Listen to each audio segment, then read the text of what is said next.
Hey, I hope that you are having a really great week. I'm excited to talk about this topic because it's one that's really close to my heart, and that's what do you do when nothing is working?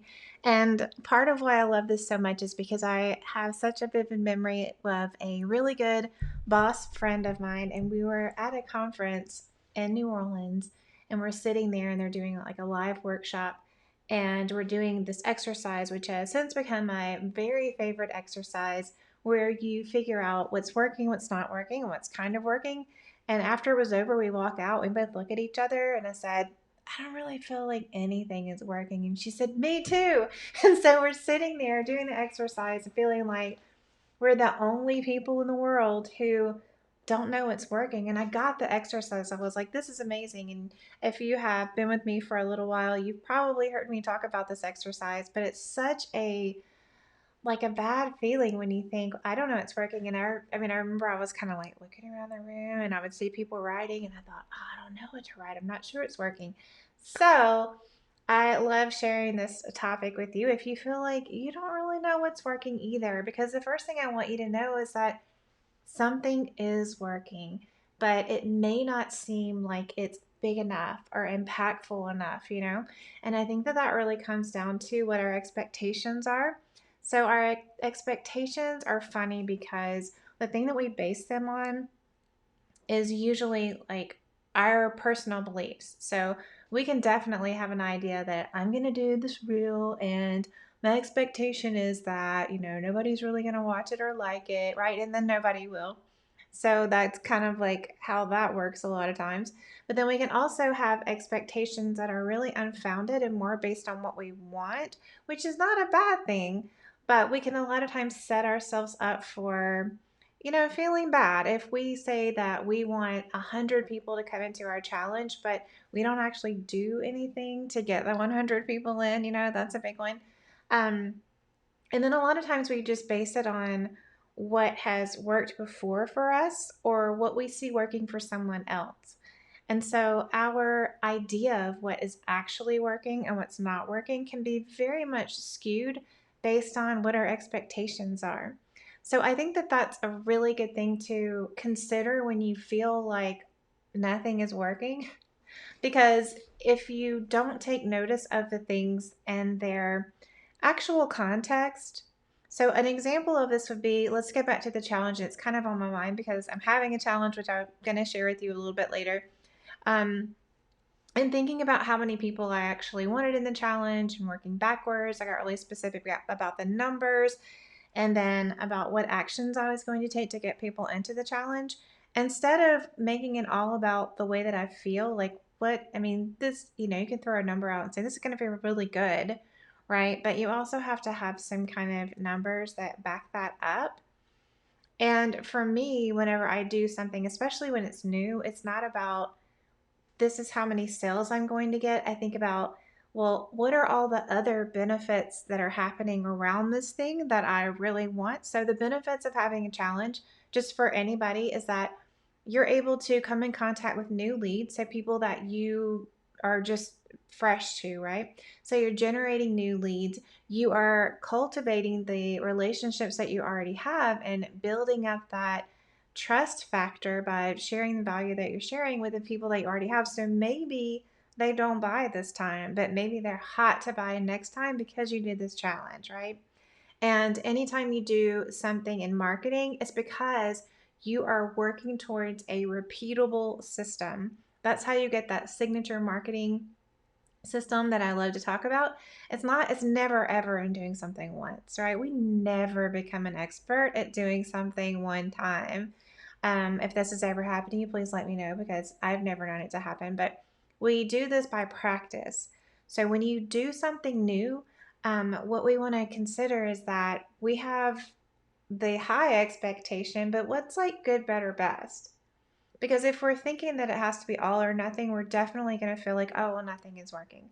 If something is only working based on us blowing up all of our availability, like I'm either going to get max out with 10 clients or this thing doesn't work, then we have really missed out on so many possibilities of seeing what would actually work? How could I tweak this?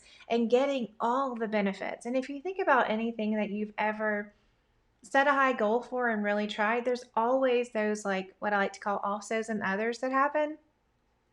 So if you decided that you wanted to lose 10 pounds, you could feel like, okay, I lose 10 pounds, or like this whole entire exercise routine has been a failure. But what if you lost 8 pounds? Like, would you feel like that was not good? No, you would feel like it was good. And you would notice that you had more energy, and you would notice that you were showing up more confidently online, and you were noticing that, maybe you felt more inspired to do some things that you would not have done before because you were feeling like, oh, I gotta lose these 10 pounds first, right? So I think that if you're stuck in a place where you feel like, I don't know what's working, so you keep telling me that I need to double down on what's working, Shannon, I don't know what that is.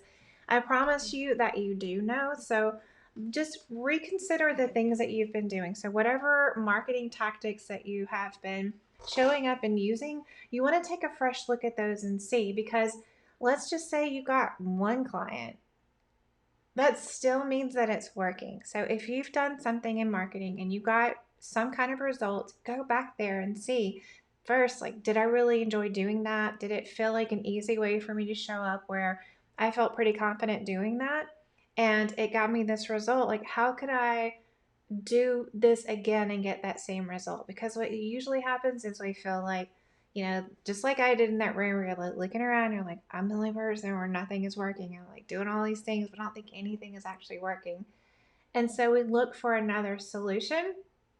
But I guarantee you, if you've had one single client, something is working. And we just have a tendency to make stuff so much harder than it has to be, especially when we are not really managing our expectations. And then the mean girl sets in and she's like, well, of course you can't do this. And, you do need to lose those 10 pounds first. And all of those kind of things that make us have a lot of self doubt and not trust ourselves. But as much as it seems hard to wrap your mind around it, that business can really be easy, it starts with having that one thing.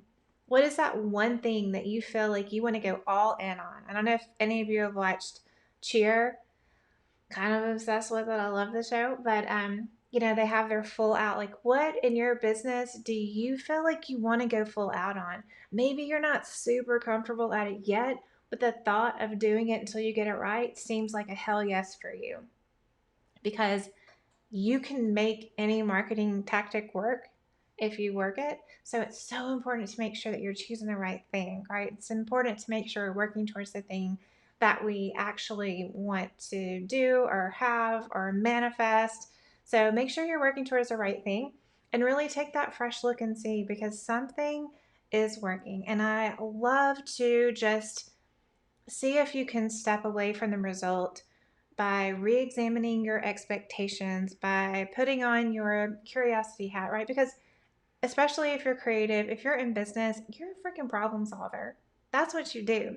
And if you can get at least to a neutral place where you don't feel emotional about it, you're not making it mean. So it's another one of my favorite questions is like, what are you making this mean? Or as Brene Brown says, what the story that I'm telling myself is.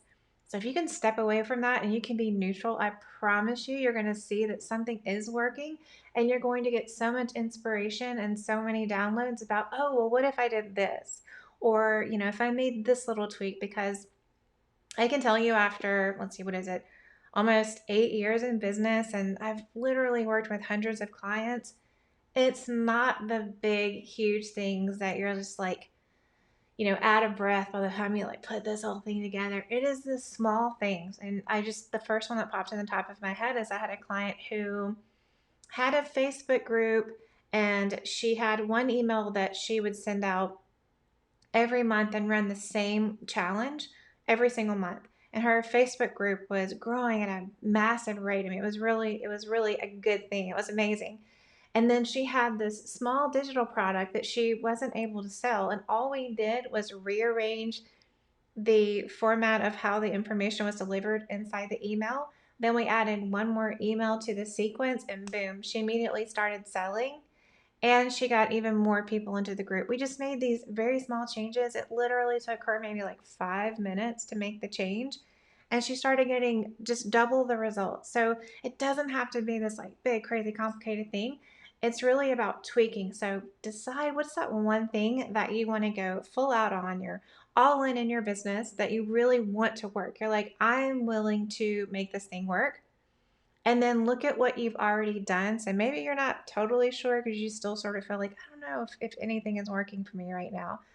If you've gotten one client, look at how you got that one client. What was the process? How did you feel about it? How could you do more of that? Maybe it's referrals. Most people that I know get at least 50% of their business from referrals. Referrals are amazing. And then imagine like, well, how could you get more referrals? Maybe you need to send out regular emails and ask people or remind them just to stay on top of mind that you love getting referrals. Maybe you could add in sending some kind of thank you gift or a thank you note or something like that just to encourage people and keep yourself top of mind. If you got one client on social media or in a Facebook group, what did you do? What really worked for you? How could you repeat that process? How could you set yourself up so that you could do that in a consistent way? Facebook groups are a great way to get clients. Like, how could you make that easier? Start asking yourself questions like, what if? What if I? What would, just make it fun because it's whatever you want to do. If you love Facebook groups and you're in there all the time, but you haven't been getting clients that way, if you love showing up like that and you're already doing that consistently, make it into a lead generation process for you. So there's so many different things that you can do. And if you need some help, of course, that's my jam. So why don't you tell me in the comments, like what's something that you think is kind of working that you would love to tweak and refine and really make this be like the thing that works for you and the way that you get clients, because I'd love to help give you some tips. We can actually turn this into like a whole mini coaching session. So drop me a comment if there's something that you think is kind of working, or maybe it worked once, but you really want this to be your thing. And while you're thinking about that, I would love to tell you about the visibility challenge because that's a huge way to grow your business. You've got to show up. I was watching this reel earlier and it was hilarious. And he's the whole thing is like, you got to show up, you got to show up. And that's true. You do. You got to show up. I guess you got to show up if you want to blow up. But the visibility challenge is just 3 days. It's going to be really short, so it's like 10 minutes a day. We're going to create your positioning statement, which, if you don't know what that is, it's a jargony term for marketing people or branding people, but it's how you tell people who you are, what you do, who you do it for, and why it matters, right? And that's the thing that people forget so often, or they feel like they're being really clear, but they're not actually clear. And this will give you an opportunity to create a bio that is like a magnetic pickup line, right? So not like the sleazy kind, but like really attracts people because it's so clear why they would want to hire you. The second thing we're going to do is use that positioning statement to write a caption, because I'm going to teach you my captions that convert formula. And this is going to let you or teach you an easy way to write multiple posts with this formula so that you're making sure that you're checking all the boxes of telling people who you are, what you do, and how they can actually hire you. And on the third day, this is going to be really fun, something totally new that we're doing, which I'm excited about. We're going to be doing tapping. Tapping is the emotional freedom technique. It's a simple tool that I love to share with my clients because you can do it on your own. You can do it anytime you want to. But basically, when we think about putting ourselves out there, when we want to show up, when we want to, try something new, there's always part of us that is super excited about it. And then there's this other part of us that's like, don't do it. Who are you to think this? Don't get too big for your britches. So when we can remove all of the inner mean girl, the negative self-talk, then there's really nothing stopping us. And that's where the magic happens. That's why I am just so sold on my approach to coaching, which is mindset and strategy, because I've seen so many people just sit and not be able to take action, and just feel so defeated and not get results. So I don't want that for any of you guys. So we're going to do tapping. And I think I'm just going to go ahead and make it a regular thing, but I'd love to get feedback from you guys. Let me know if this tapping thing sounds really interesting to you, because I think that we could do one every month and it would be just a really fun way for you guys to be able to get some strategy, which we talk about a lot, but also really some tools to help you with your mindset because it's really the key to getting that next level of growth. And to get you guys a little bit more motivated to participate in the challenge. Participation is easy. All you have to do is comment on the daily post. Starts March 21st, so about 2 weeks. And you just have to comment on the post. This is going to put you in the drawing because it's going to be random. We're going to pick one of you from inside the group to highlight for the month. And this is another thing that I want to do because I was really thinking about how can I make this group feel more like a community, because that's my intention, but I don't know that that's what's actually happening.